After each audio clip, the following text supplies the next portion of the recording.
Chơi lại à? sử dụng quen rồi thì giá bị giỡn tâm bệnh. Ừ. Cái một lớn nó mà cho phải. Ô cái này một hôm à.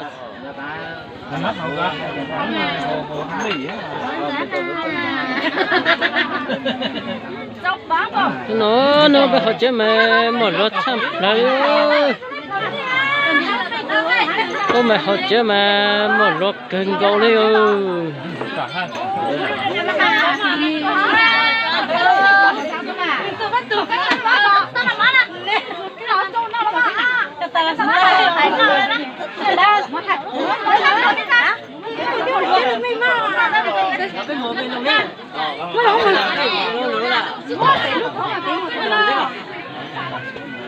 Ê, con lấy rồi, zoom đi lấy bỏ. Nhà hàng chỉ còn là zoom đi. Còn cái gì không ạ?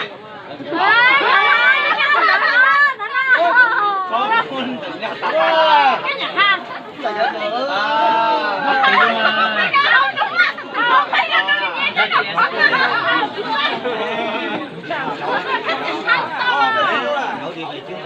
Không biết cái gì. Sáng còn bố rồi, sáng nó cũng nhà cô có tính hạt Cái đâu. nó sử dụng này là. Nhau. Chưa quá dữ. Rất là vô rồi. Máu rồi cả. Nhiều hết mà. Ui. Tao mà.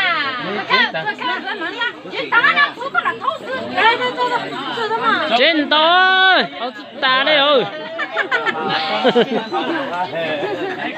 Thế mà làm gì tít tía đấy ơ nó nè.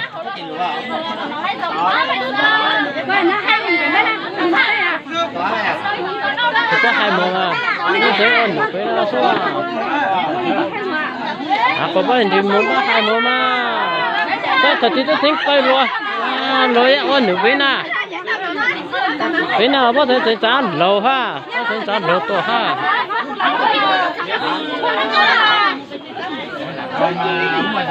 Có lên đi mua đi tạm hơn to mà.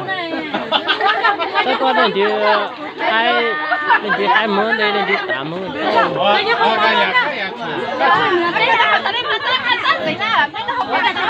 Nãy cá chua à.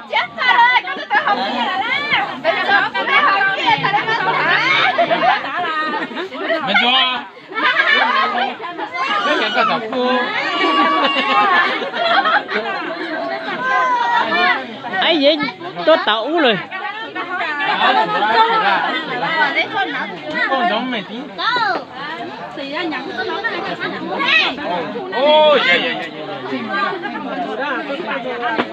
Cảnh nhã trong giống kia rồi. Cái này phải đánh thay chiến mà.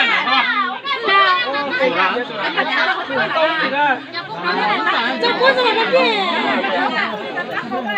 Không hẳn.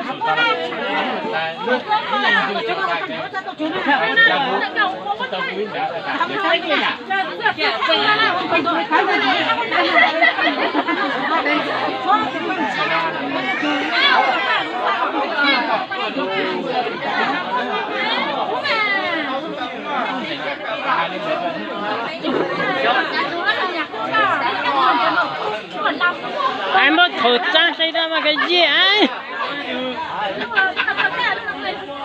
Đâu có mà, bây giờ sẽ chúng ta này, đâu có bây giờ đó mà. Cái nhà này sẽ có một công ty mà. Hãy subscribe cho kênh Ghiền Mì Gõ để không bỏ lỡ những video hấp dẫn.